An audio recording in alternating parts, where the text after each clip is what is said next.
Some wounds never heal, they just teach you how to live alone. Bo Thatcher knew this truth better than most after 10 years of silence in the Wyoming mountains, where the only conversations he had were with the wind and his memories. He trapped animals, chopped wood, and survived each brutal winter with nothing but his fire for company. Then one night, during the worst blizzard in years, a woman collapsed on his doorstep. Clara was supposed to marry another man in another town, but the storm had other plans. Frostbitten and barely alive, she was the first woman he'd seen in a decade.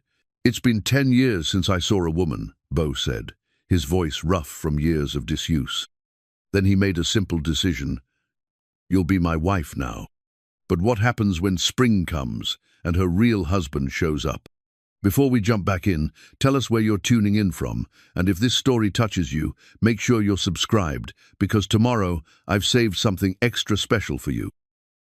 The cabin sat like a scar against the white mountainside, its chimney smoke, the only proof that life persisted in this God-forsaken corner of Wyoming territory. Bo Thatcher had built it with his own hands 12 years ago, back when he still believed the world might have a place for him. Now it served as both shelter and prison, a monument to his deliberate exile from humanity. He'd chosen this spot carefully, 3 days' hard ride from the nearest settlement, accessible only by a treacherous mountain trail that disappeared entirely under winter snow. The isolation had been intentional. After burying his mother in the churchyard at Pine Ridge, after watching the last person who'd ever loved him disappear into the ground, Bo had saddled his horse and ridden into the wilderness with nothing but his grief and a worn leather Bible that held more pain than comfort. That Bible sat now on the rough-hewn mantel above his stone fireplace, its pages yellowed and brittle from years of mountain air. He hadn't opened it in 5 years, couldn't bear the weight of his mother's gentle annotations in the margins, her faith-filled words that mocked his current existence.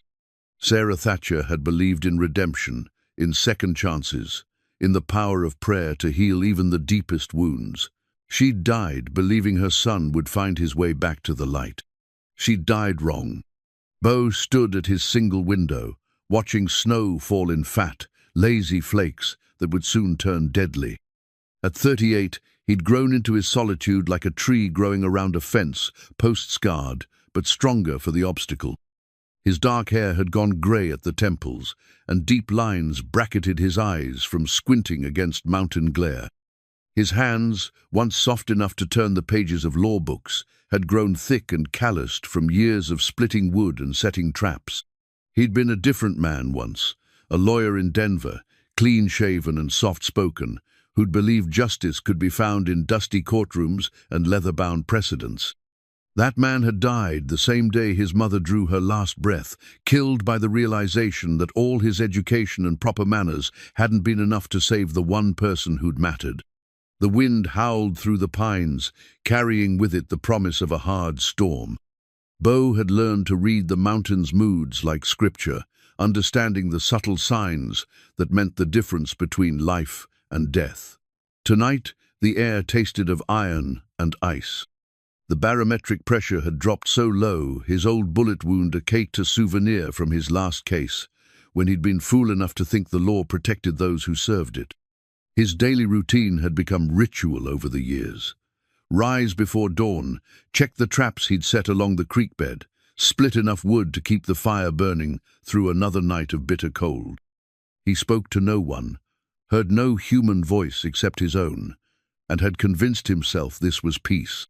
Not happiness, she'd abandoned that hope long ago, but a kind of resigned tranquility that asked nothing of him beyond survival. The storm that brought Clara Winslow to his door had been building for 3 days, the kind of weather that killed the unprepared and humbled even veteran mountain men. Bo had battened down for a siege, pulling his traps and securing anything the wind might claim.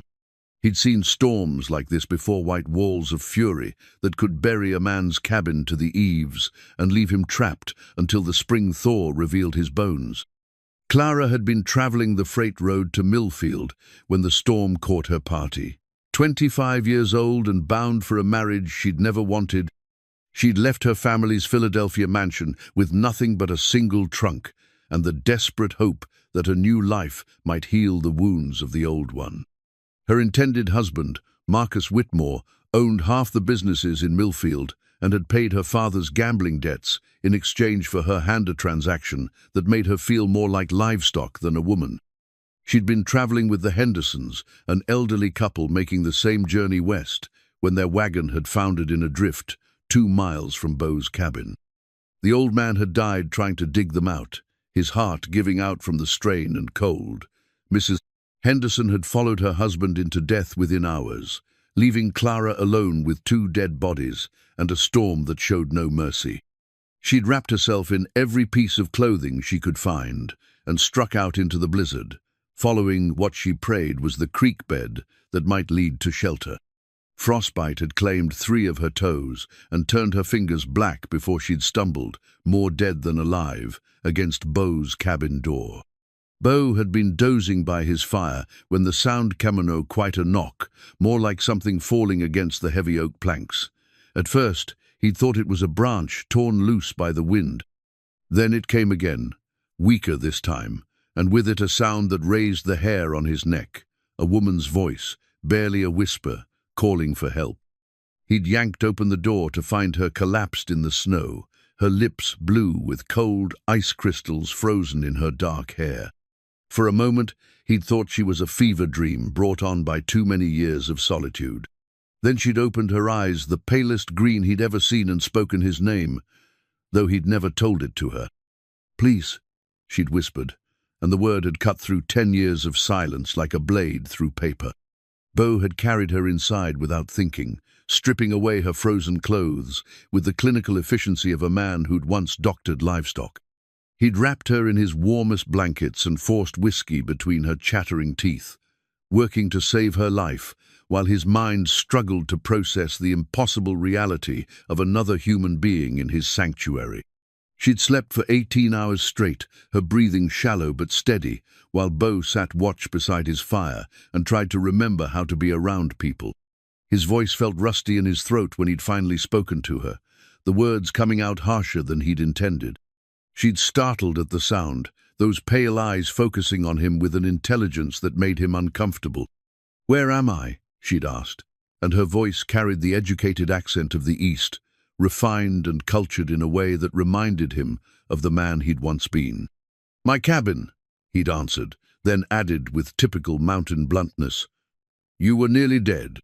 She'd nodded as if this made perfect sense, then asked the question that would change everything. "Are you married?" The question had caught him off guard. "No." "Good," she'd said, struggling to sit up despite her weakness. "Then there's no wife to object when you marry me." Beau had stared at her, wondering if the cold had affected her mind. "Lady, I don't even know your name." "Clara Winslow," she'd replied with dignity that somehow survived even her dire circumstances. "And I need a husband more than I need propriety." It was then she'd told him about Marcus Whitmore, about the marriage contract that bound her to a man she'd never met, about the desperate bargain that had traded her freedom for her family's financial salvation. She'd spoken without self-pity, stating facts as if they were weather conditions, unpleasant but unchangeable. "I won't go to him," she'd said simply. "I'd rather die in these mountains than live as his bought woman. But if I'm already married to someone else legally married, then his contract is void." Beau had listened to this incredible proposal while snow continued to pile against his windows, sealing them in together. 10 years of solitude had taught him to be suspicious of need, disguised as opportunity, but Clara Winslow's desperation felt genuine. More than that, it felt familiar. He recognized the look in her eyes, the same trapped despair he'd carried when he'd fled Denver all those years ago. "You don't know anything about me," he'd said. "I know you saved my life," she'd replied. "I know you live alone in the wilderness, which suggests you understand the value of freedom. And I know you haven't touched me inappropriately while I've been helpless, which speaks to your character." The pragmatism of her proposal had appealed to him despite himself. A marriage of convenience, she'd called it. Protection for her, companionship for him, nothing more complicated than 2 people agreeing to weather life's storms together. No promises of love, no expectations beyond mutual respect and practical partnership. But as Bo had looked at her sitting in his rough cabin, wrapped in his blankets with firelight dancing across her face, he'd felt something shift inside him, the first crack in the ice that had formed around his heart 10 years ago. Clara Winslow was beautiful, yes, but it was her strength that drew him, the steel beneath her refined exterior that had carried her through the storm to his door. "It's been 10 years since I saw a woman," he'd said, his voice rough with emotion he'd thought long dead. She'd met his gaze steadily. "Then perhaps we both deserve a second chance." Outside, the storm continued to rage, but inside the cabin, something warmer than fire had begun to kindle. Bo Thatcher, who'd spent a decade learning to live without hope, found himself wondering if loneliness might finally be coming to an end. Clara woke the next morning to the sound of Bo moving quietly around the cabin, his boots soft against the wooden floor. The storm had passed, leaving behind a crystalline silence that spoke of deep snow and clear skies. She lay still for a moment, taking inventory of her body's complainture. Frost-bitten toes throbbed, her fingers ached, but she was alive. More than alive, she was free. The realization hit her with startling clarity. Somewhere beneath 10 feet of snow lay the wagon that had carried her toward an unwanted marriage. The Hendersons were dead, God rest their souls, and Marcus Whitmore's bride had vanished into the wilderness.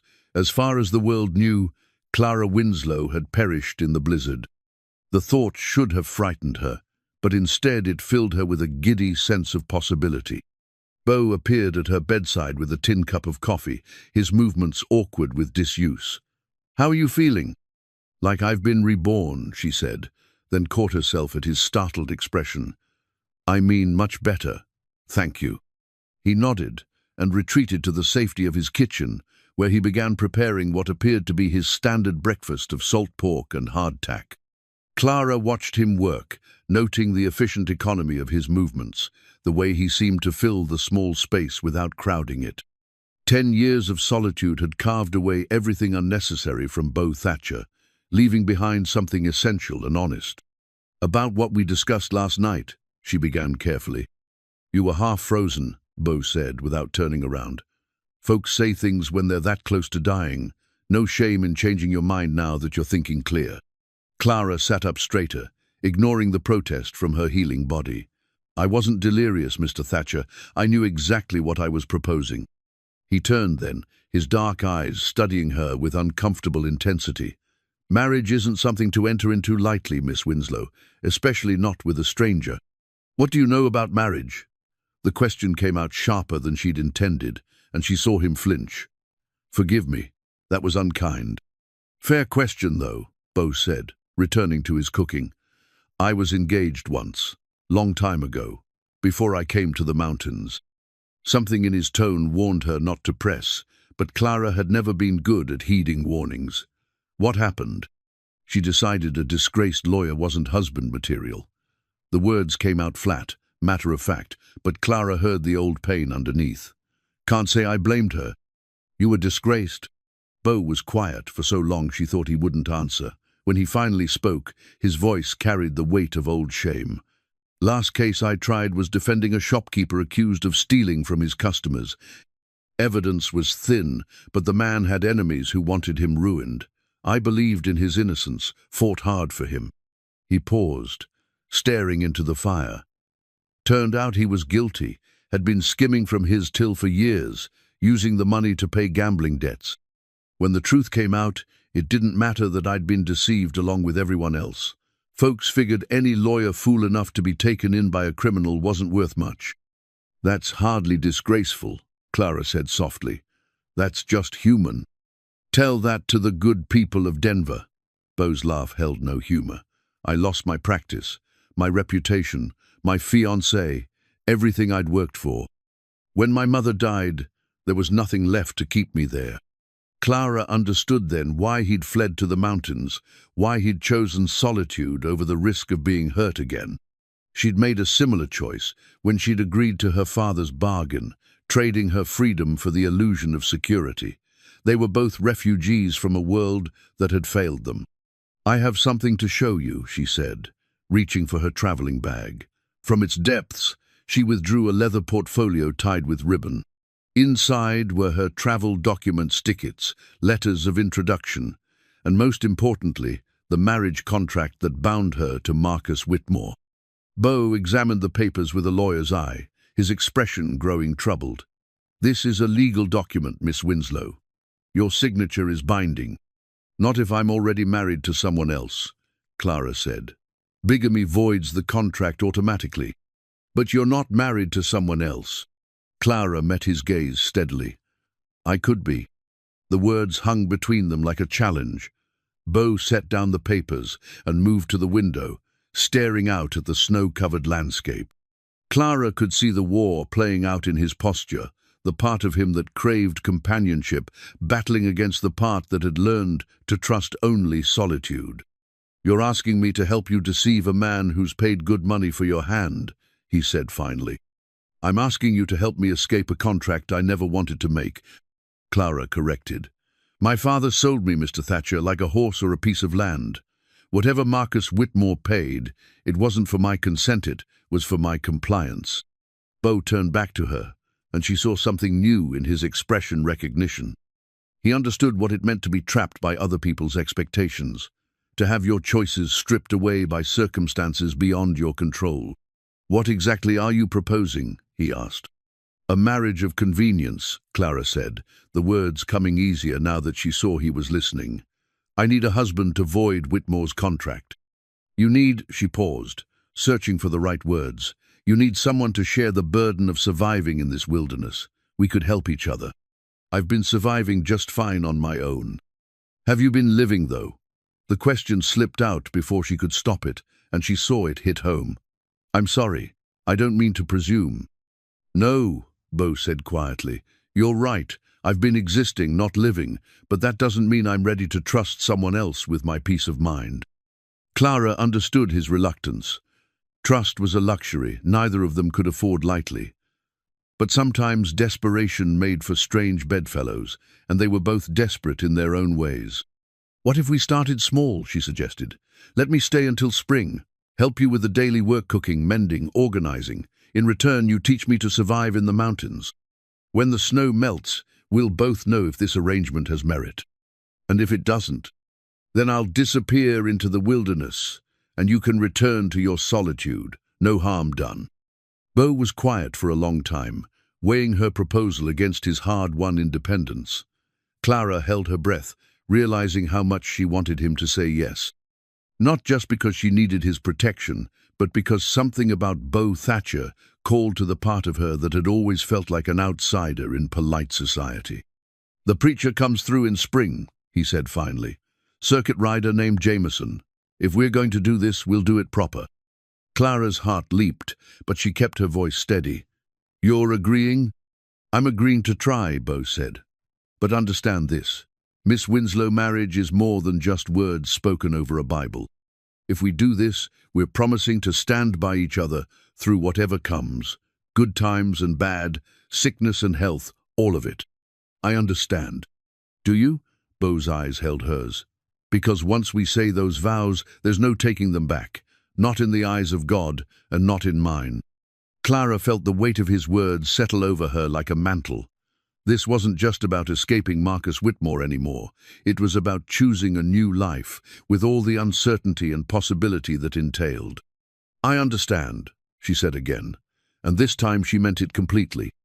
Beau nodded slowly, as if reaching a decision that would change everything. "Then I guess we're engaged, Miss Winslow."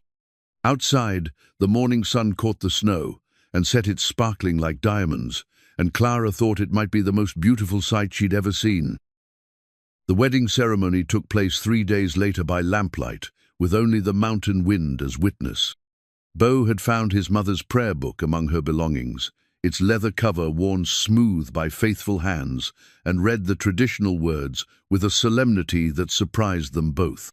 Clara wore her traveling dress, brushed clean and mended where the storm had torn it, while Beau had shaved for the first time in months and combed his graying hair back from his face.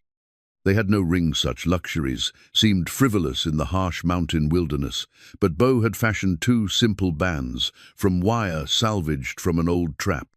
The metal was rough against Clara's finger, but it felt more honest than any gold band ever could. When they spoke their vows, the words carried weight beyond mere legal necessity. "I, Clara Winslow, take you, Bo Thatcher, to be my husband," she said, her voice steady in the flickering light. "To have and to hold, in sickness and in health, for richer or poorer, till death do us part." Bo's response came rougher, his voice thick with emotion he hadn't expected to feel.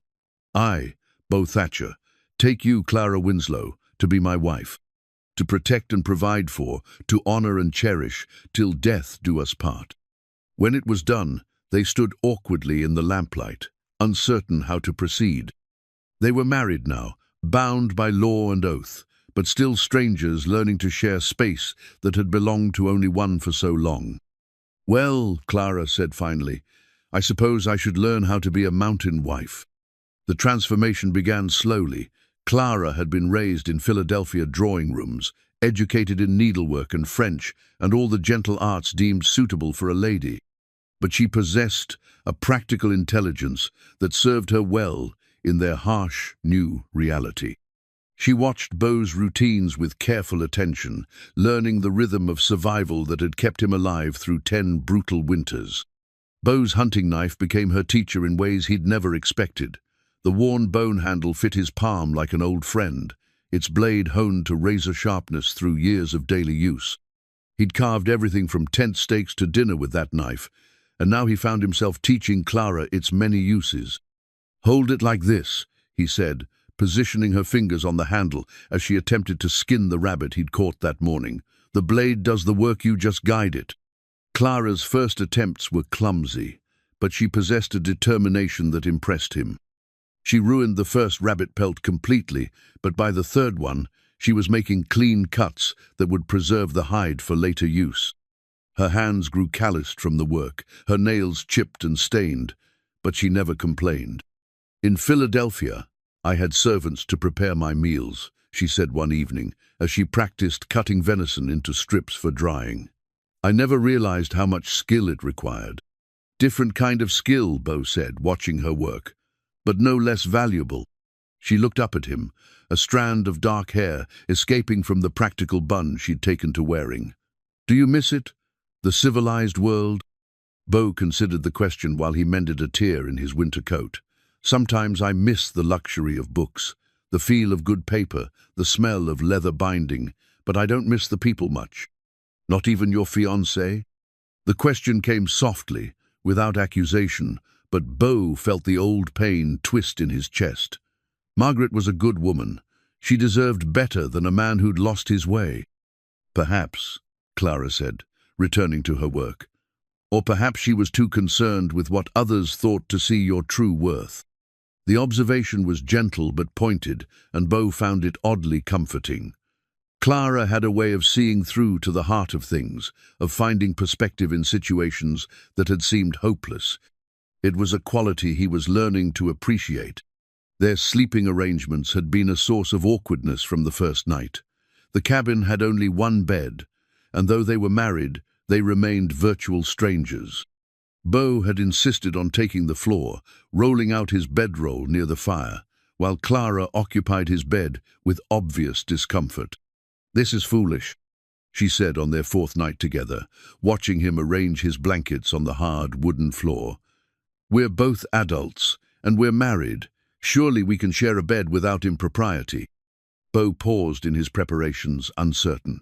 "Clara, I don't want you to feel—" "I feel guilty," she interrupted.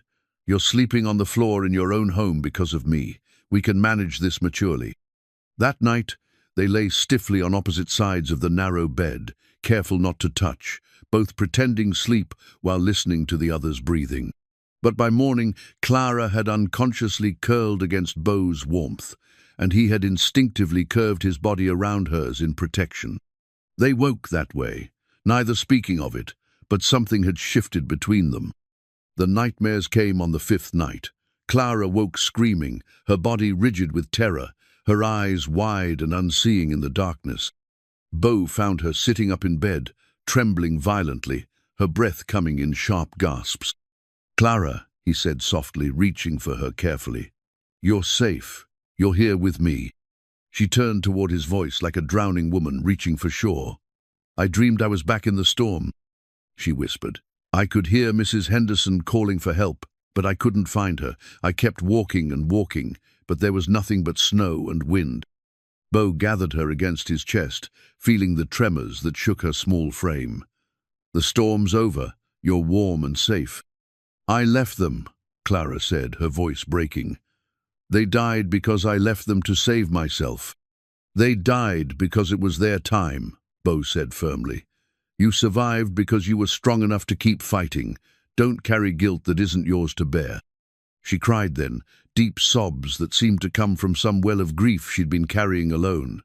Bo held her through it, one hand stroking her hair, the other rubbing gentle circles on her back. He'd forgotten what it felt like to offer comfort to another human being, and the intimacy of it shook him.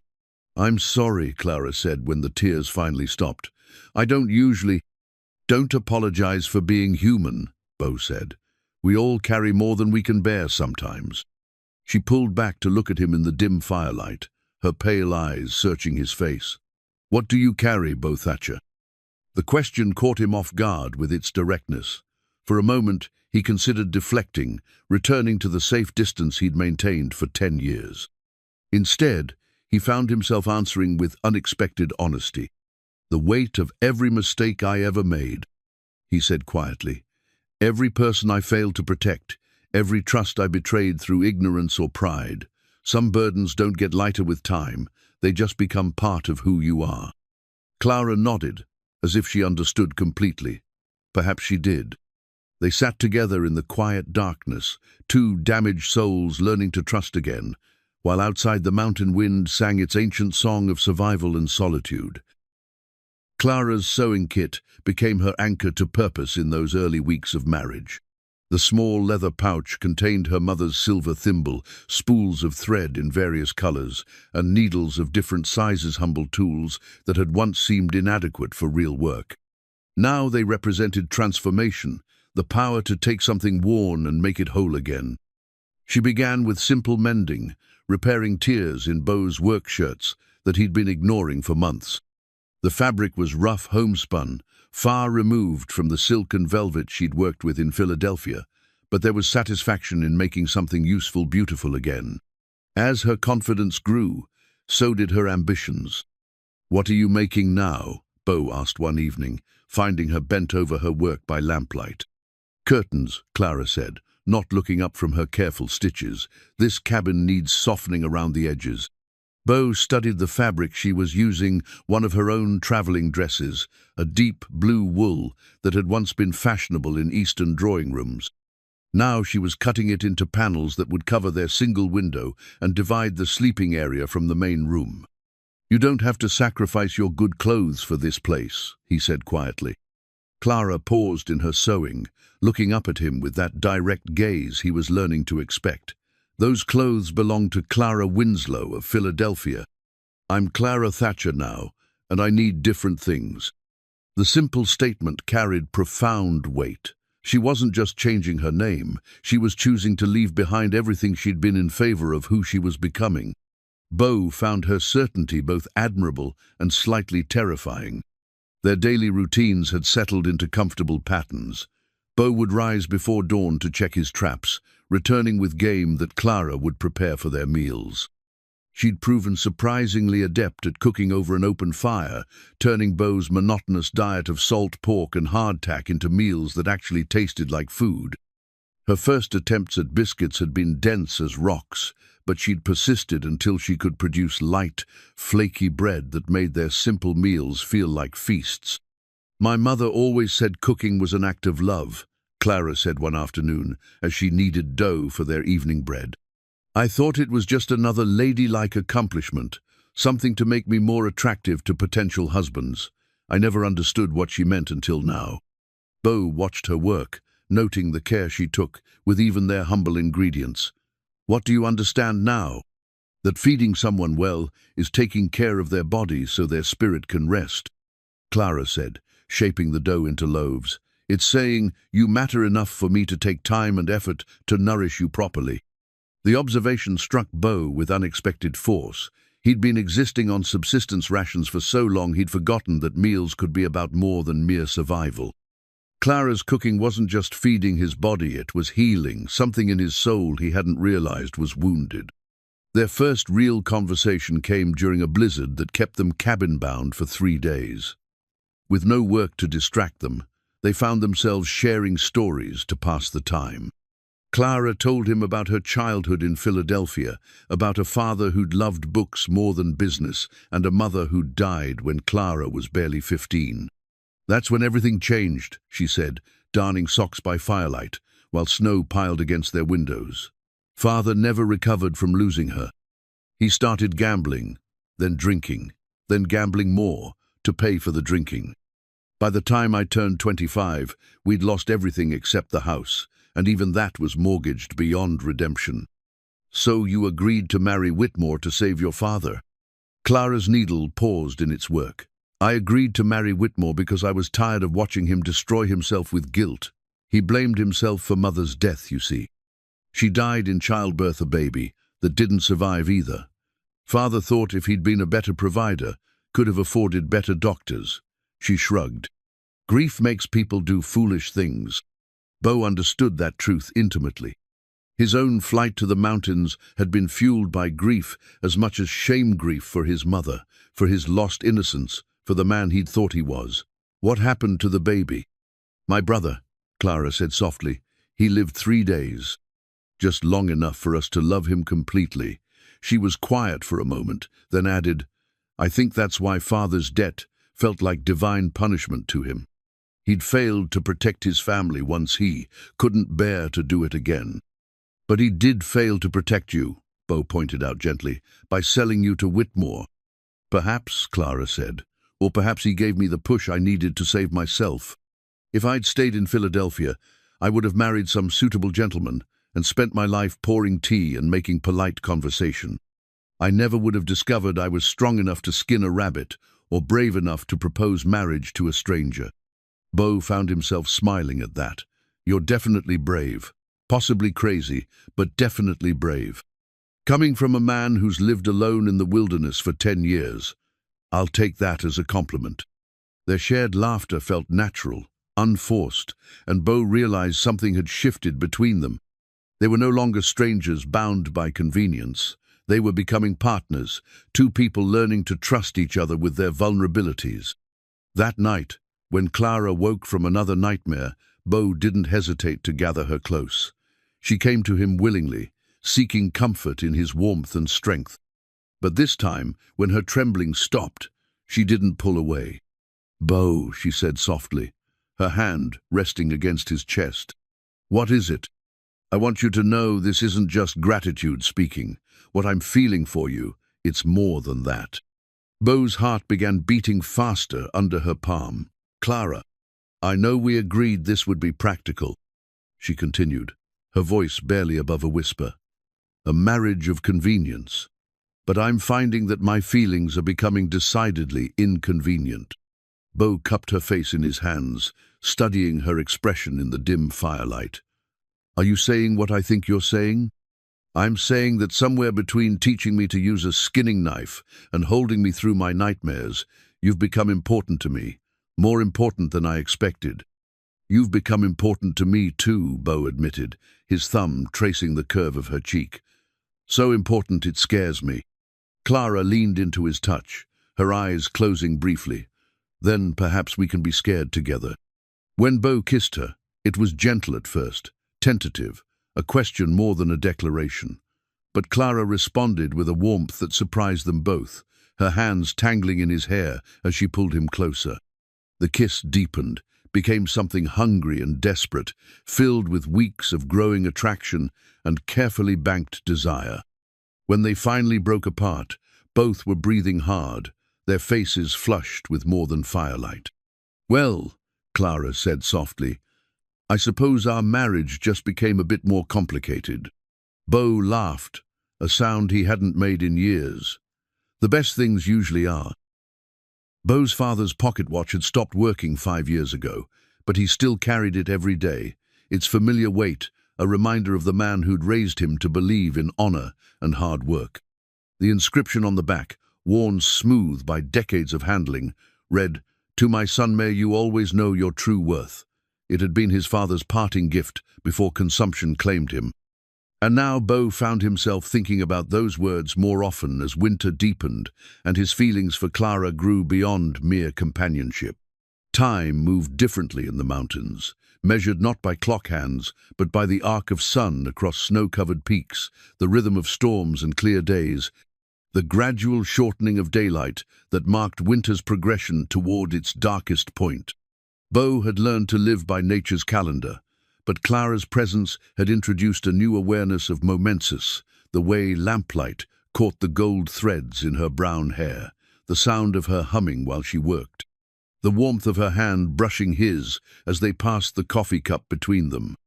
"Tell me about your father," Clara said one evening as they sat by the fire, her mending in her lap while Beau carved wooden spoons to replace the ones that had cracked in the cold.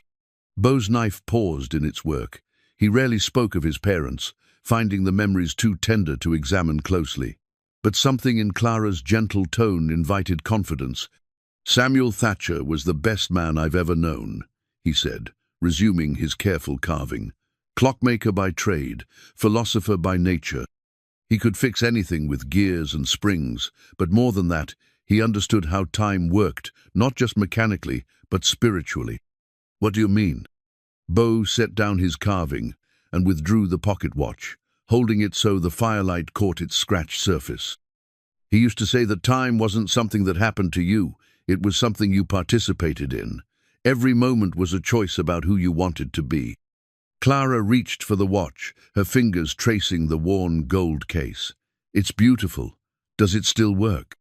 "Stopped years ago. I probably have the skill to fix it, but—" Beau shrugged, unable to articulate his reluctance to tamper with the last connection to his father.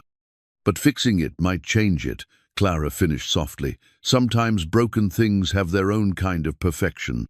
Her understanding surprised him. Most people would have suggested repair without thinking, but Clara saw the complexity of his attachment. It was one of the things he was learning to love about her, the way she looked beneath surfaces to find the truth underneath. "He would have liked you," Beau said, accepting the watch back from her careful hands. "How can you be sure?" "Because you see people clearly. My father always said the greatest gift was the ability to see someone's potential instead of just their mistakes." Clara's cheeks flushed pink, whether from the compliment or the fire's warmth. He couldn't tell. "Your mother raised you well, too. I can see her influence in how you treat me with respect, even when I'm being difficult." "You're not difficult," Beau said automatically. "I am, though," Clara laughed. "I have opinions about everything. I ask too many questions, and I rearrange your belongings when you're not looking." It was true, Clara had been quietly transforming the cabin, making it more organized and comfortable without asking permission. Beau's clothes were now folded neatly in the trunk instead of draped over chairs. His cooking supplies had been arranged logically instead of scattered wherever he'd last used them. Even his books, the few volumes he'd brought from his old life, were now lined up properly on the shelf she'd cleared for them. "I like your opinions," Beau said. "And your questions. As for the rearranging," he gestured around the cabin, which looked more like a home than it had in 10 years. "I should have done it myself long ago." "Why didn't you?" The question was casual, but Beau sensed deeper curiosity behind it. Clara was always probing gently at the walls he'd built around himself, trying to understand what had shaped him into the man she'd married. "Because making this place comfortable would have meant admitting I planned to stay forever," he said honestly. "Keeping it rough felt temporary, like I was just passing through." "And now?" Beau met her gaze across the small space between their chairs. "Now I'm thinking maybe I've been running from the wrong things." The admission hung between them, heavy with implication. Clara set aside her mending and moved to the floor beside his chair, settling against his leg with natural ease. The contact sent warmth through him that had nothing to do with the fire. "What should you have been running toward?" she asked. Beau's hand found its way to her hair, fingers threading through the soft strands. Connection, maybe. Purpose. The chance to be useful to someone again. You've always been useful. You've kept yourself alive for 10 years, in conditions that would kill most men. That takes tremendous strength. Survival isn't the same as living. No, Clara agreed quietly, but it's the foundation for living. You had to learn to take care of yourself before you could take care of anyone else. Her insight struck him with the force of revelation. He'd spent so many years thinking of his exile as cowardice, but Clara saw it as necessary preparation. The skills he'd developed in solitude, patience, self-reliance, the ability to find peace in simple things were exactly what she needed from a husband. "How did you get so wise?" he asked, his fingers still moving through her hair. "Loneliness teaches you to think deeply," she said. "I spent a lot of years watching people from the outside, trying to understand what made them happy or sad, what they were really seeking beneath all their social posturing. And what conclusion did you reach?" Clara leaned more fully against him, her head resting on his thigh. "That most people are just trying to find someone who sees them clearly and loves them anyway." The words settled over Beau like a blessing. When was the last time someone had seen him clearly? Margaret had loved an image of respectability, not the complicated man beneath. His law colleagues had valued his skills, but knew nothing of his doubts or dreams. Even his mother, devoted as she was, had sometimes loved who she hoped he'd become more than who he actually was. But Clara saw his rough edges, his failures, his years of self-imposed exile, and somehow found him worthy of her trust. She'd married him not because he was perfect, but because he was real. "I see you too," he said quietly. "Your strength, your intelligence, your capacity for kindness, even when life has been unkind to you." Clara turned in his arms so she could see his face. "Is that enough? For a real marriage, I mean." "It's everything," Beau said, leaning down to kiss her forehead. "Everything else we can figure out as we go." Outside, the wind howled through the pines, but inside their small cabin, warmth bloomed between them like spring flowers breaking through snow. Time might have stopped in his father's watch, but in this moment, Beau felt more present than he had in years. Clara's locket had been her grandmother's, a delicate gold oval that contained a daguerreotype of her parents on their wedding day. She'd worn it every day since her mother's death, a tangible connection to happier times when her family had been whole and hopeful. But lately, she found herself touching it less often, as if the past it represented was becoming less important than the present she was building with Beau. The transformation had been gradual but undeniable. Where once she'd dreamed of returning to Philadelphia's civilized comforts, now she found herself planning improvements to their mountain sanctuary.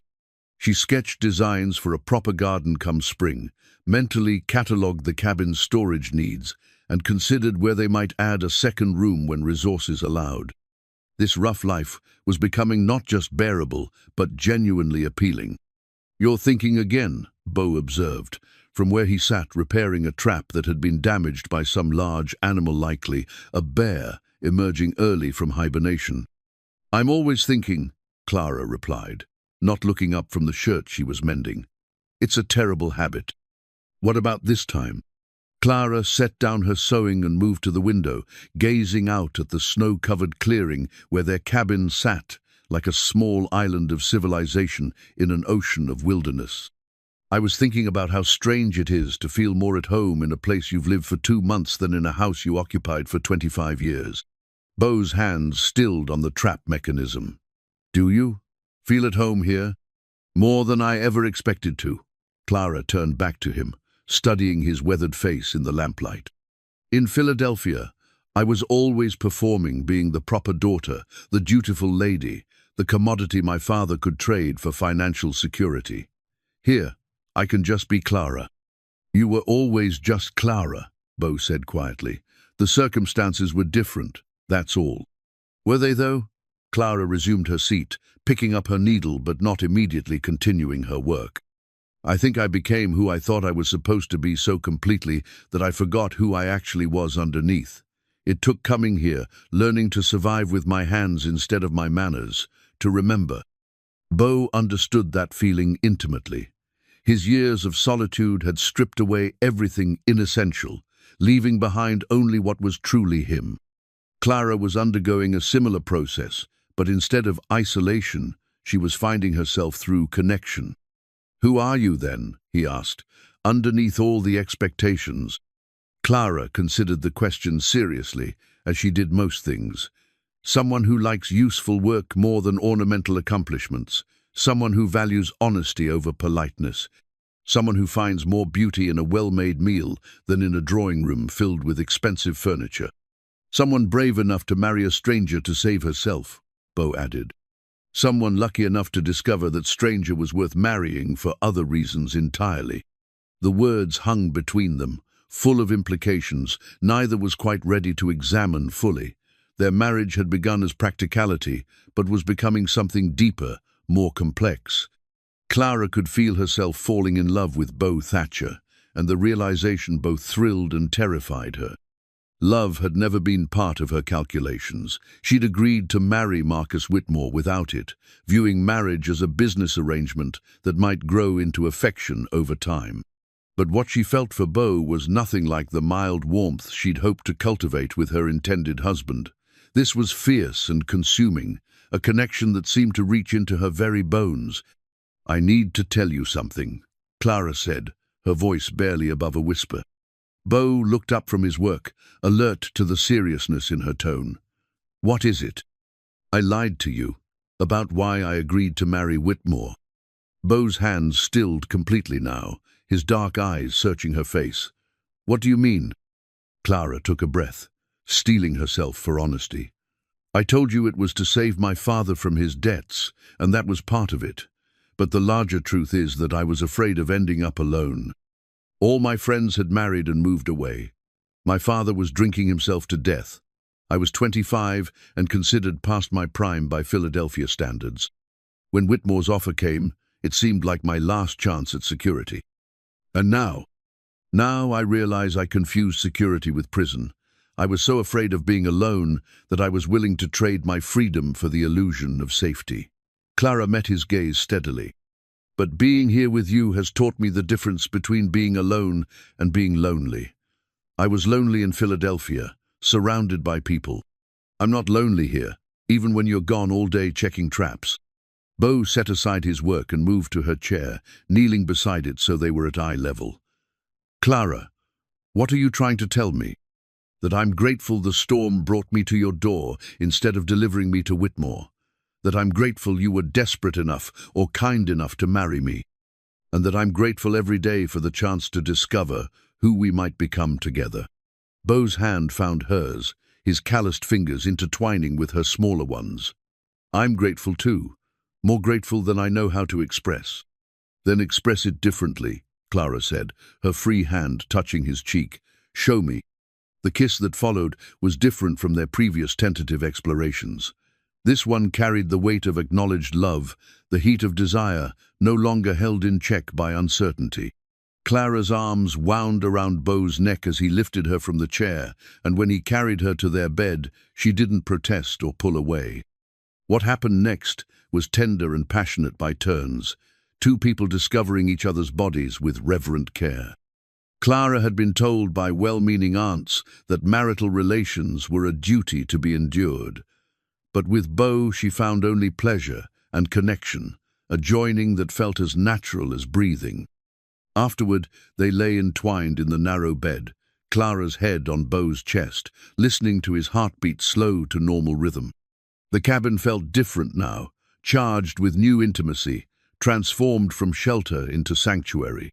"I love you," Clara said quietly, the words coming easily now that the barriers between them had fallen. "I love you too," Bo replied, his arms tightening around her. "I didn't think I was capable of it anymore, but you've proven me wrong about a lot of things." Clara lifted her head to look at him, her hair falling like a curtain around them. "What else have I proven you wrong about?" That healing was possible, that trust could be rebuilt, that isolation wasn't the only way to find peace. Bo tucked a strand of hair behind her ear. "You've given me back pieces of myself I thought were lost forever." "You've done the same for me," Clara said. The woman who collapsed on your doorstep was running away from everything. The woman in your arms now is ready to run toward something better.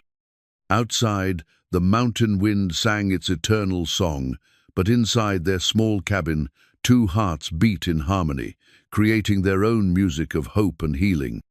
The locket at Clara's throat held memories of who she'd been, but her future lay in the strong arms of the man who'd chosen to love her, not despite her flaws, but because of her courage to change.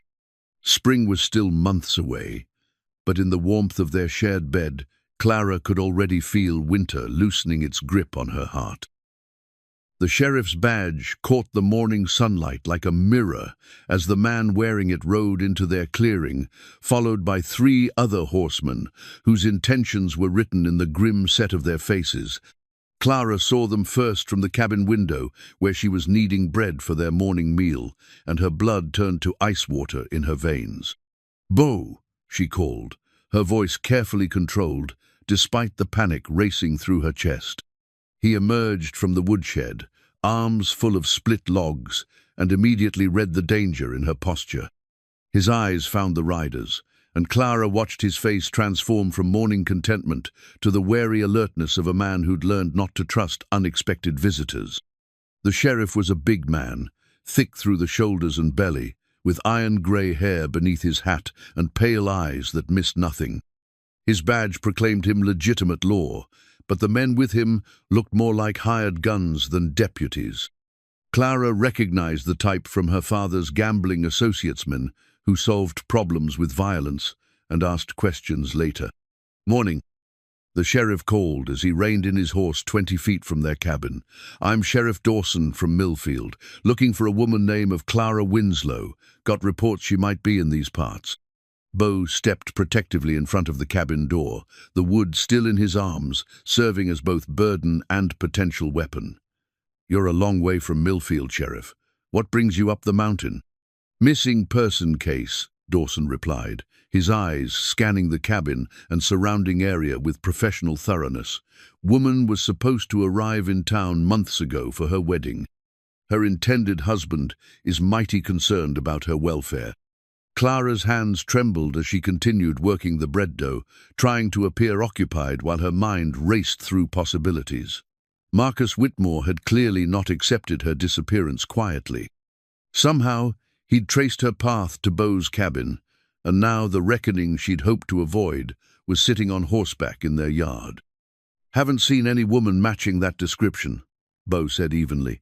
"As you can see, it's just me up here." Sheriff Dawson's smile was cold as January wind. "That's so? Then you won't mind if we take a look around, make sure she's not hiding somewhere, maybe injured and needing help." "I mind plenty," Bo replied, his voice taking on an edge Clara had never heard before. "This is private property, and unless you've got a warrant, you're not welcome here." One of Dawson's companions shifted in his saddle, hand moving casually toward his gun. "Sheriff asked you polite, mountain man. Be smart and cooperate." "I know the law," Bo said, and Clara heard echoes of his former profession in the authority that crept into his voice. "You have no jurisdiction here, no warrant, and no right to search my property." Dawson's eyes narrowed with interest. "You talk like a man with education. Most folks up here barely know their letters." Bo said nothing, but Clara could see tension building in his shoulders. The sheriff was probing, looking for weaknesses, and Bo's obvious intelligence had caught his attention. "Thing is," Dawson continued conversationally, "Marcus Whitmore is a powerful man with powerful friends. When his bride goes missing, people take notice. When evidence suggests she might still be alive, those same people want answers." "What evidence?" Bo asked. Dawson reached into his saddlebag and withdrew a familiar piece of blue fabric. Clara's heart stopped as she recognized it as a piece of her traveling dress, torn away during her desperate flight through the blizzard. Somehow, they'd found it and followed the trail to Bo's cabin. "Found this caught on a branch about 2 miles down the mountain," Dawson said. "High-quality fabric, not the kind of thing a local woman would wear. Trail led straight here." Clara knew the game was up. She could stay hidden and let Bo face whatever consequences Dawson intended, or she could step forward and deal with the situation herself. The choice was no choice at all. She wouldn't let Bo suffer for her decisions. She wiped her hands on her apron and stepped into the doorway, chin raised with the kind of dignity her Philadelphia upbringing had drilled into her. "I'm Clara Winslow," she said clearly. "Or rather, I was." Dawson's satisfaction was visible as he dismounted, his men following suit. "Well, well, Mrs. Whitmore, I presume? Your husband's been worried sick about you." "I'm not Mrs. Whitmore," Clara said firmly. "I never married Marcus Whitmore. I married this man instead." She moved to stand beside Bo, her hand finding his arm in a gesture of unity and support. "Is that so?" Dawson's voice dripped skepticism. "And when exactly did this marriage take place?" 3 months ago, Clara replied. "By my choice and of my own free will." "Convenient story," one of Dawson's men sneered. "Woman gets lost in a storm, happens to stumble on a lonely mountain man, happens to marry him instead of keeping her legal obligations." Bo stepped forward, his patience clearly fraying. "My wife's choices are her own to make. She's not bound to marry any man against her will." "Your wife?" Dawson laughed harshly. "You got proof of this marriage? License? Witness? Or did you just decide to call her wife after you found her half-frozen and grateful?" The insult hit its mark, and Clara felt Bo's muscles tense under her hand. But before he could respond, she spoke up with ice-cold precision. "I have proof," she said, reaching beneath her collar to withdraw a folded paper. "Our marriage certificate, signed and witnessed according to territorial law." It was a bluff. They had no official certificate, only the improvised ceremony they'd conducted by lamplight. But Clara had learned that confidence could sell almost any lie, and she delivered the claim with absolute conviction. Dawson snatched the paper from her hands, unfolding it with suspicious eyes.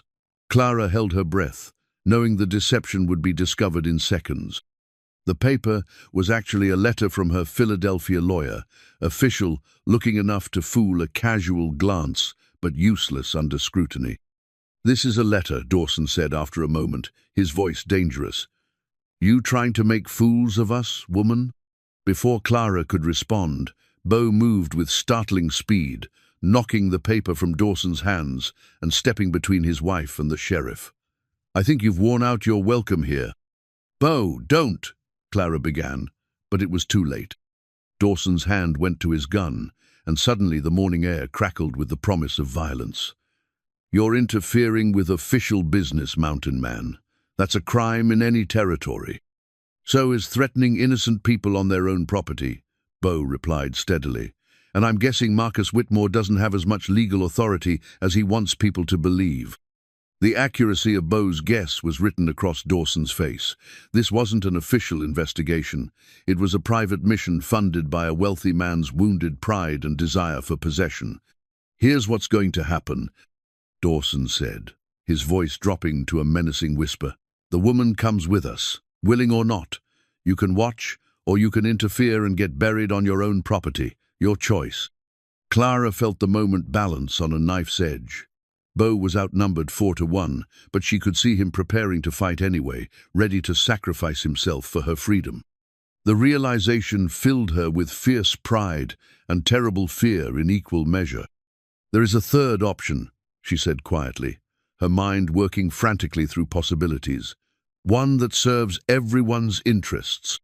All eyes turned to her, and Clara prayed her desperation didn't show in her face.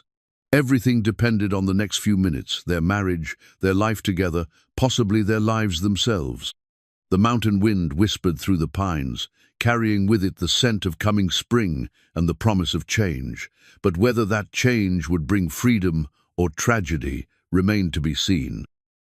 Bo's rifle leaned against the cabin wall where he'd left it that morning, close enough to reach but too far away to grab, without triggering a gunfight he couldn't win. The weight of its absence pressed against his consciousness as he watched Sheriff Dawson's men spread out in a loose semicircle, positioning themselves to control all escape routes from the clearing. "What third option?" Dawson asked, though his tone suggested he was humoring Clara rather than genuinely considering alternatives to violence. Clara's mind raced through everything Bo had taught her about Mountain survival, sometimes the only way out of a trap was to spring it yourself, on your own terms.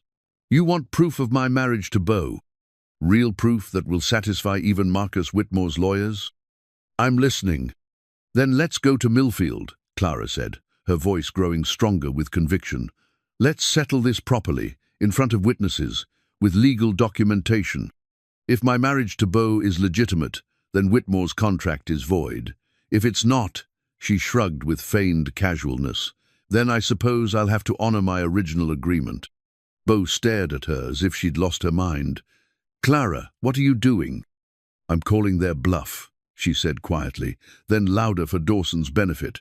Unless, of course, the sheriff is afraid that proper legal proceedings might not support his employer's claims.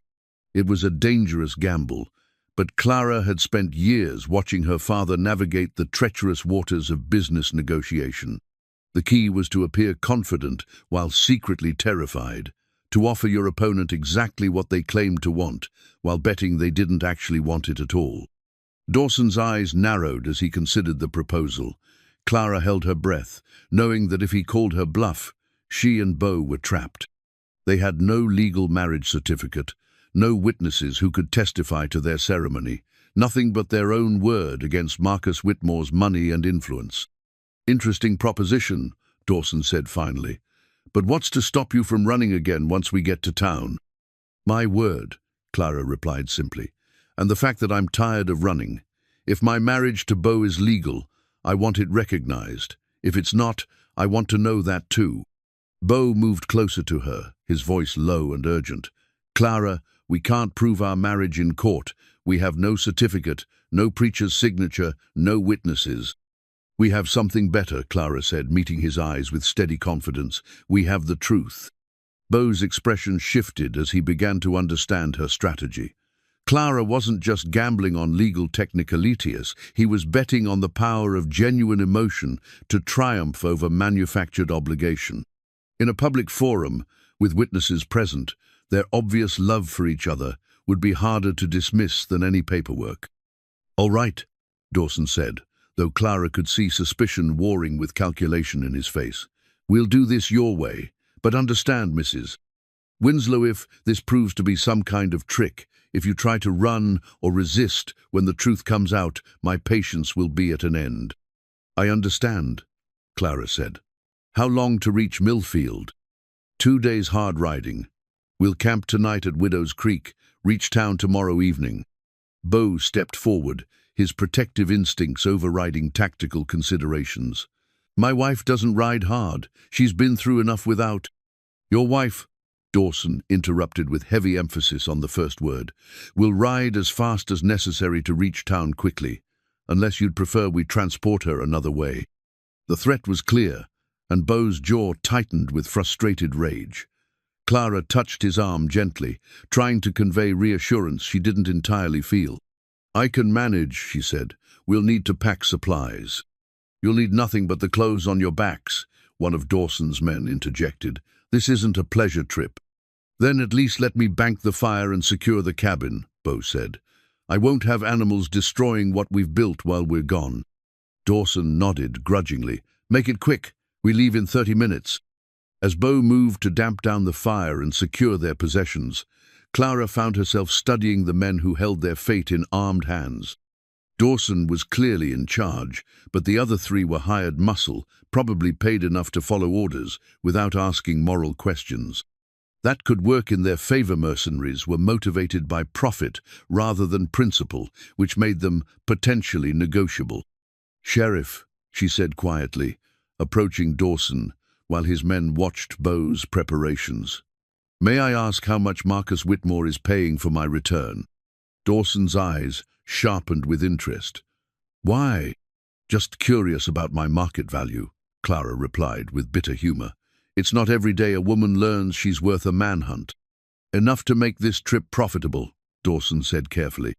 Clara nodded as if this satisfied her curiosity, but her mind was calculating furiously.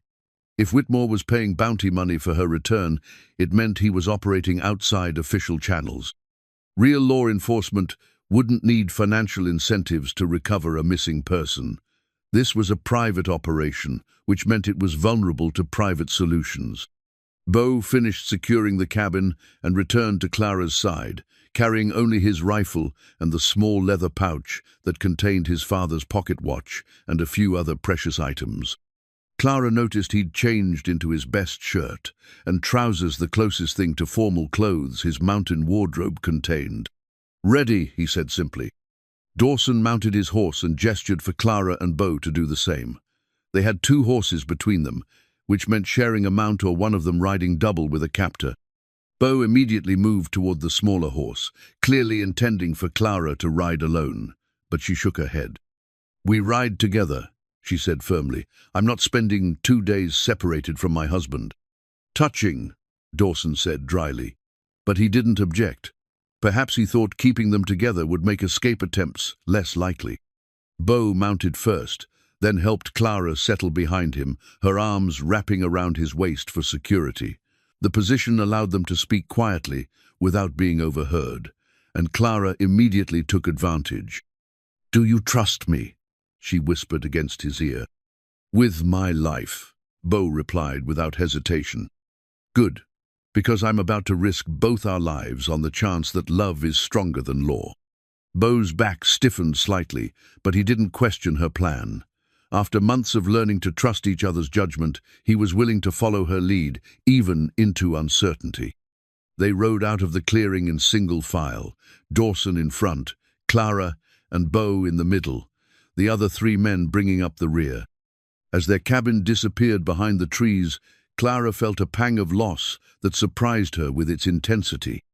That rough shelter had become more than home. It was the place where she'd discovered who she really was, where she'd learned to love and be loved in return.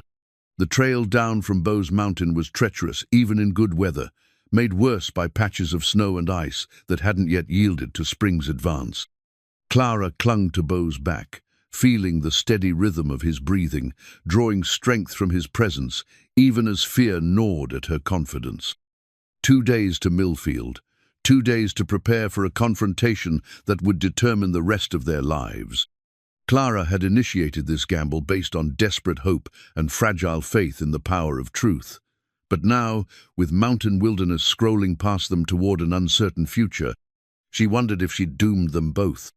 Behind them, one of Dawson's men began whistling a tune Clara recognized from her Philadelphia childhood, a lullaby her mother had sung, full of promises about morning light chasing away the darkness. The irony wasn't lost on her. In less than 48 hours, she would discover whether dawn was coming, or if she'd merely traded one form of captivity for another. Bo's hand found hers where it rested against his chest, squeezing gently in silent communication. Whatever came next, they would face it together. It would have to be enough. The marriage certificate in Clara's hands was a hastily forged document that wouldn't survive close inspection, but it was the best they could manage with the resources available in Millfield's tiny courthouse. Judge Morrison, a weathered man who'd seen enough frontier justice to value substance over formality, held the paper up to the lamplight, while Marcus Whitmore paced behind him like a caged wolf. "This appears to be in order," Morrison said slowly, though Clara caught the slight emphasis that suggested he knew exactly what game was being played. "Appears to be?" Whitmore exploded, his carefully maintained composure finally cracking. "Judge, that document is a fraud, and everyone in this room knows it. That woman belongs to me, according to a legal contract signed and witnessed in Philadelphia." Clara stood between Bo and the judge's bench, her spine straight with the kind of dignity that couldn't be bought or taught. She'd changed from her travel-stained mountain clothes into a dress borrowed from the judge's wife, and the transformation had reminded everyone present that she was a lady by birth, not some desperate frontier woman. "Mr. Whitmore," she said, her voice carrying clearly through the packed courtroom, "I have never belonged to you. I was promised to you without my consent by a father, desperate to pay his gambling debts. There is a difference between a contract and a bill of sale, even if you choose not to recognize it." A murmur ran through the assembled townspeople who had crowded into the courthouse to witness the drama. Word had spread quickly about the mountain man and the missing bride, and Millfield's residents had turned out in force to see how the story would end. Whitmore was a tall man, with expensive clothes and the kind of soft hands that came from never doing manual labor. He'd built his wealth through careful investments and ruthless business practices, treating people like commodities to be acquired and managed. The idea that Clara Winslow might actually prefer a rough mountain hermit to his refined offer clearly offended him on a personal level. "You signed the contract," he said, his voice tight with controlled fury. "Your signature makes it binding regardless of your personal feelings on the matter." "I signed under duress," Clara replied calmly, "to save my family from financial ruin. That signature was extracted through emotional blackmail, not given freely." Judge Morrison cleared his throat, drawing attention back to himself. "The question before this court is not whether Miss Winslow's original contract was ethical, but whether her subsequent marriage to Mr. Thatcher is legal and binding." "It's not legal," Whitmore said immediately. "There's no official record, no license, no proper ceremony conducted by ordained clergy. It's a sham designed to void a legitimate agreement." Beau stepped forward for the first time since entering the courtroom, and Clara felt pride surge through her at the quiet dignity he carried, despite his rough appearance. "Your Honor, my wife and I were married according to the common law traditions recognized in this territory. Our vows were spoken in good faith, before God, with the intention of creating a permanent union." "Witnessed by whom?" Whitmore demanded. "Performed by what authority?" "Witnessed by the mountains and blessed by our own commitment to each other," Beau replied steadily. "In frontier territories, marriages are often solemnized by necessity rather than convention. The law recognizes unions formed under extreme circumstances." Judge Morrison nodded thoughtfully. "Mr. Thatcher raises a valid point. Territorial law does provide for common law marriages when proper clergy or civil authorities are unavailable. But it requires proof of cohabitation, shared property, and public acknowledgement," Whitmore's lawyer interjected. He was a thin man with sharp features who'd arrived on the morning stage, clearly imported from Denver to handle legal technicalities. "These people have been living in isolation. There's no community recognition, no witnesses to their daily life as husband and wife." Clara felt the trap closing around them. The lawyer was right. They could produce no neighbors to testify to their marriage, no community members who had accepted them as a married couple. Their isolation, which had been their sanctuary, was now their legal vulnerability. "Furthermore," the lawyer continued, pressing his advantage, "there's the matter of Miss Winslow's mental state when this alleged marriage occurred. She was recovered from near death by exposure, possibly suffering from hypothermia-induced delirium. Any decisions made in such a condition would be questionable at best." "I was not delirious," Clara said firmly, but she could see doubt creeping into Judge Morrison's expression. "Your Honor," Beau said, his voice carrying a note of desperation Clara had never heard before, "my wife came to me of her own free will. She chose to marry me, chose to share my life, chose to build a future together. That choice deserves legal protection." "Choice?" Whitmore laughed harshly. "What choice did she have? Marry you or freeze to death in a blizzard? That's not choice, that's coercion through circumstance." The courtroom fell silent as the weight of his argument settled over the proceedings. Clara felt the walls closing in, felt the future she'd built with Beau, slipping away under the relentless pressure of legal technicalities and financial influence. But she wasn't finished fighting yet. Clara's voice cut through the courtroom tension like a blade through silk, clear and unwavering despite the odds stacked against her. She stepped forward, positioning herself where everyone could see her face, and began to speak with the kind of quiet authority that commanded attention. "Your Honor, may I address the court?" Judge Morrison nodded, perhaps sensing that the real drama was about to unfold. "Mr. Whitmore's lawyer speaks of choice and coercion," Clara began, her gaze sweeping across the packed courtroom. "Let me tell you about coercion. Coercion is a 25-year-old woman being told that her father's gambling debts will destroy the family unless she marries a stranger. Coercion is being treated like property to be traded for financial stability. Her voice grew stronger with each word, years of suppressed anger and frustration pouring out in controlled, precise sentences. But choice is what I exercised when I walked away from that wagon in the blizzard. Choice is what I exercised when I asked Beau Thatcher to marry me. And choice is what I exercise now when I stand before this court and declare that I would rather die than be bound to a man who sees me as a purchased commodity. A murmur ran through the crowd, and Clara saw several women nodding in sympathy. Her words were striking home with people who understood the difference between legal obligation and moral choice. "You speak of proof," Clara continued, turning to face Whitmore directly. "You want witnesses to our marriage? Then let me provide testimony that no document can contradict." She moved to stand beside Beau, taking his calloused hand in hers with obvious affection. "This man taught me to survive when I had nothing but the clothes on my back. He shared his food, his shelter, his warmth, asking nothing in return but honest companionship. When nightmares woke me, he held me until the fear passed. When I struggled to learn mountain ways, he patiently guided my hands until I could do the work myself." Clara's voice softened, but her words carried clearly to every corner of the courtroom. "He married me not because I was promised to him, not because money changed hands, but because we recognized in each other the possibility of genuine partnership. Our marriage certificate may be informal, but our commitment is absolute."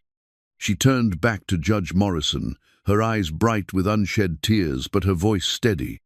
"Your Honor, I have lived as Beau Thatcher's wife for 4 months. I have shared his bed, his meals, his daily struggles and small victories. I have taken his name not just legally, but in my heart. If that is not a real marriage, then I challenge anyone in this room to define what is." The courtroom was absolutely silent. Every person present caught up in the raw emotion of Clara's testimony. Even Whitmore's lawyer seemed momentarily speechless. Beau squeezed Clara's hand, then stepped forward to add his own voice to her defense. "Your Honor, I've lived alone for 10 years, convinced I had nothing to offer another human being." Clara changed that. She saw value in a man the world had written off, found strength in what others called weakness. "When she became my wife, she didn't just share my name, she transformed my life." His voice grew rough with emotion, but he pushed forward. "I don't have fancy lawyers or business contracts to support my claim. All I have is the truth that Clara Winslow came to me broken and desperate, and became Clara Thatcher out of love and hope. She's more my wife than any legal document could make her." Judge Morrison looked between the couple, then at Whitmore, then at the packed courtroom, filled with people who had been moved by their testimony. Clara held her breath, knowing that everything depended on this moment. "Mr. Whitmore," the judge said finally, "you speak of contracts and legal obligations, and I don't dispute that such documents have force under law. But this court also recognizes that marriage is more than a business arrangement. It's a sacred covenant between two people who choose to bind their lives together." Whitmore started to object, but Morrison raised his hand for silence. "I've heard testimony from both parties in this alleged marriage. I've seen evidence of genuine affection, mutual respect, and shared commitment. While the technical aspects of their union may be irregular, the substance appears sound." Clara felt hope rising in her chest, but she didn't dare celebrate yet. "Therefore," Morrison continued, "I rule that the marriage between Clara Winslow and Beau Thatcher, while informally conducted, meets the requirements for common law marriage under territorial statute. The union is legal and binding." The courtroom erupted in cheers and applause, but Clara barely heard them. She was focused entirely on Beau's face, on the relief and joy she saw there, on the knowledge that they had won not through legal technicalities, but through the simple power of truth. Whitmore's face had gone white with rage. "This is a travesty," he snarled. "That woman was purchased and paid for." "That woman," Judge Morrison said firmly, "is Mrs. Clara Thatcher, and she has made her choice clear. This court recognizes her right to that choice." Clara turned to Beau, seeing her own amazement reflected in his dark eyes. They had done it. Against all odds, armed with nothing but their love for each other, they had won their freedom. The new wedding rings were simple gold bands purchased from Millfield's only jeweler, but they felt infinitely more meaningful than Clara's original wire ring or the expensive diamond that Marcus Whitmore had intended to place on her finger.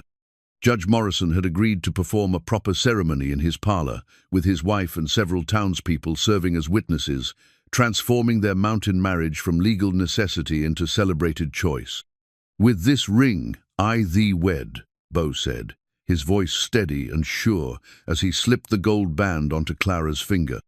The words carried different weight now, not the desperate practicality of their first vows, but the confident joy of two people who had chosen each other freely and fought for that choice. "With this ring, I thee wed," Clara repeated, her own voice clear and strong as she placed Beau's ring on his calloused finger. Around them, the small gathering of witnesses smiled and nodded, having been moved by the couple's courtroom testimony and their obvious devotion to each other.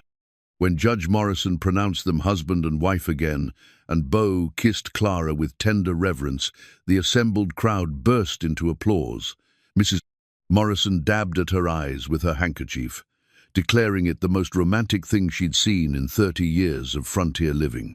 The new wedding rings were simple gold bands purchased from Millfield's only jeweler, but they felt infinitely more meaningful than Clara's original wire ring or the expensive diamond that Marcus Whitmore had intended to place on her finger. Judge Morrison had agreed to perform a proper ceremony in his parlor, with his wife and several townspeople serving as witnesses, transforming their mountain marriage from legal necessity into celebrated choice.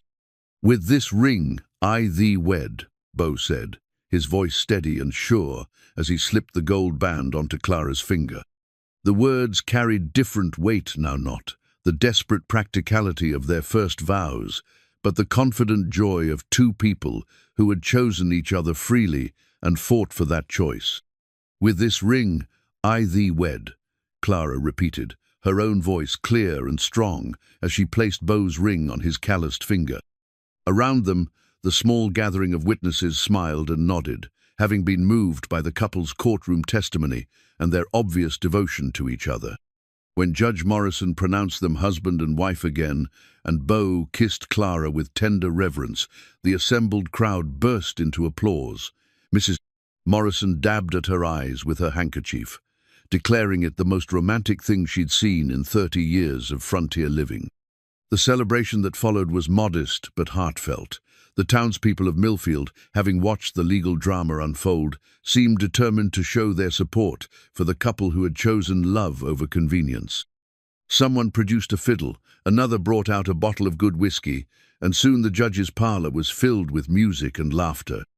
Clara found herself surrounded by women eager to hear her story, to understand how a Philadelphia lady had found happiness in the mountains with a hermit. She told them carefully edited versions of her journey, emphasizing the practical skills she'd learned and the peace she'd found in simple living. "But don't you miss the city?" asked Sarah Henderson, the blacksmith's wife. "The shops and parties and fine clothes?" Clara considered the question seriously, looking across the room to where Beau was talking quietly with Judge Morrison about territorial law and land rights. Her husband looked uncomfortable with the attention, but was managing the social interaction with more grace than she'd expected. "I miss books," Clara said honestly, "and I miss the luxury of a proper bath whenever I wanted one. But I don't miss the pretense. In Philadelphia, I was always performing, always trying to be what others expected. Here, I can just be myself." "And what about children?" another woman asked with the frank curiosity of frontier life. "Will you start a family?" The question caught Clara off guard, though she realized it shouldn't have. Marriage naturally led to thoughts of children, and she and Beau had been so focused on establishing their partnership that they hadn't discussed the future beyond survival. "Perhaps," she said, her eyes finding Beau's across the room, "if we're blessed that way." As if sensing her gaze, Bo looked up and smiled, not the careful, guarded expression he'd worn for 10 years of solitude, but something open and genuine that transformed his weathered features. Clara felt her heart skip at the sight, still amazed that this good man was hers. The party wound down as evening approached, and Clara and Bo found themselves standing on the courthouse steps, watching the sun set behind the mountains that had become their home.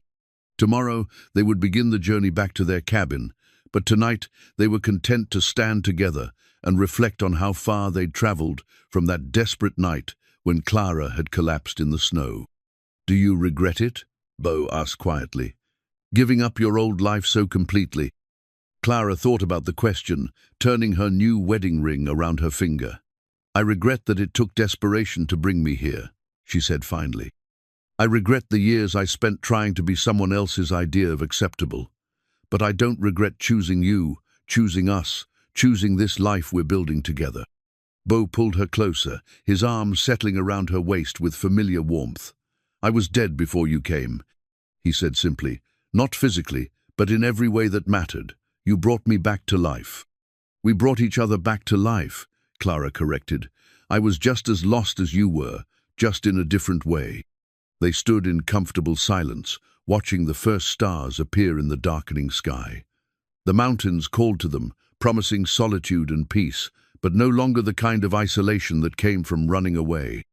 This was the solitude of choice, of two people who had found in each other everything they needed to face whatever challenges lay ahead. "Ready to go home?" Bo asked as the last light faded from the sky.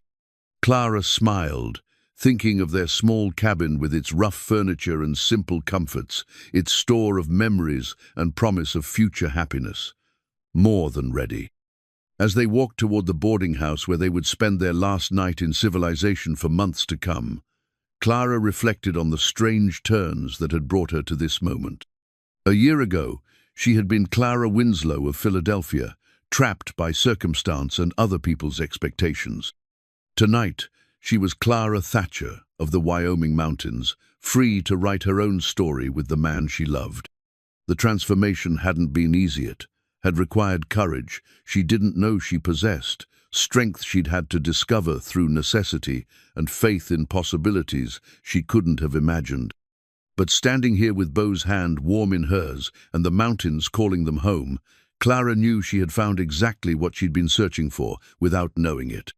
Some wounds never fully heal, she thought, remembering her own words from that first desperate night. But sometimes they teach you how to live more fully than you ever thought possible. She and Bo had both been wounded by life, scarred by loss and disappointment and failure. But together, they had learned that healing didn't mean forgetting the past. It meant building a future strong enough to hold both joy and sorrow, hope and memory, love and the courage to keep choosing it, day after day, year after year. The stars wheeled overhead in their ancient patterns, and Clara Thatcher walked toward tomorrow with her husband beside her and her heart finally completely at peace.